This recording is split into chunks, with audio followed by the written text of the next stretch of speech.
പ്രധാനമന്ത്രി നരേന്ദ്രമോദിയെ സന്ദർശിക്കാനെത്തുന്നവർ Covid test നടത്തണമെന്ന് നിർബന്ധമാക്കി. മന്ത്രിമാർ ഉൾപ്പെടെയുള്ളവർക്ക് ഇത് ബാധകമാണ്. രാജ്യത്ത് കോവിഡ് കേസുകൾ വർദ്ധിക്കുന്ന പശ്ചാത്തലത്തിലാണ് തീരുമാനം. ഇന്ന് വൈകിട്ട് ഡൽഹി മുഖ്യമന്ത്രിയും പാർട്ടി എംപിമാരും MLA-മാരും ഉൾപ്പെടെ 70 BJP നേതാക്കൾ പ്രധാനമന്ത്രിയെ കാണാനായി സമയം നിശ്ചയിച്ചിരുന്നതാണ്. പുതിയ തീരുമാനത്തിന്റെ പശ്ചാത്തലത്തിൽ ഇവരെല്ലാം RT-PCR ടെസ്റ്റ് ചെയ്യേണ്ടി വരും.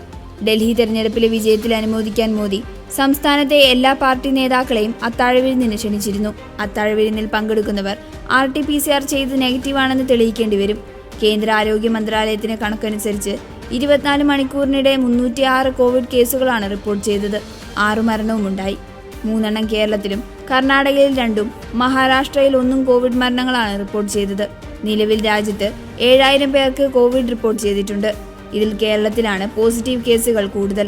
ഗുജറാത്ത്, പശ്ചിമ ബംഗാൾ, ഡൽഹി സംസ്ഥാനങ്ങളാണ് തൊട്ടുപിന്നിൽ. കോവിഡ് വ്യാപനം മുന്നിൽ കണ്ട് രാജ്യത്ത് തയ്യാറെടുപ്പുകൾ നടത്താനുള്ള മോക്ക് ഡ്രില്ലുകൾ സംഘടിപ്പിച്ചിരുന്നു. ഇപ്പോഴത്തെ രോഗവ്യാപനത്തിന് പിന്നിൽ XFG എന്ന പുതിയ വകഭേദവും ഉണ്ടെന്നാണ് പുതിയ റിപ്പോർട്ടിൽ പറയുന്നത്. മഹാരാഷ്ട്ര, തമിഴ്നാട്, ഗുജറാത്ത്, പശ്ചിമ ബംഗാൾ, ആന്ധ്രാപ്രദേശ് എന്നീ സംസ്ഥാനങ്ങളിലാണ് പുതിയ വകഭേദം റിപ്പോർട്ട് ചെയ്തിരിക്കുന്നത്.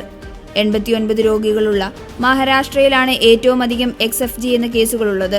ഒമിക്രോൺ വകഭേദത്തിന് പിൻഗാമിയാണ് XFG എന്ന വകഭേദമെന്ന് ലാൻസെറ്റ് ജേണൽ റിപ്പോർട്ട് വ്യക്തമാക്കുന്നു. കാനഡയിലാണ് ഈ വകഭേദം ആദ്യമായി കണ്ടെത്തിയത്.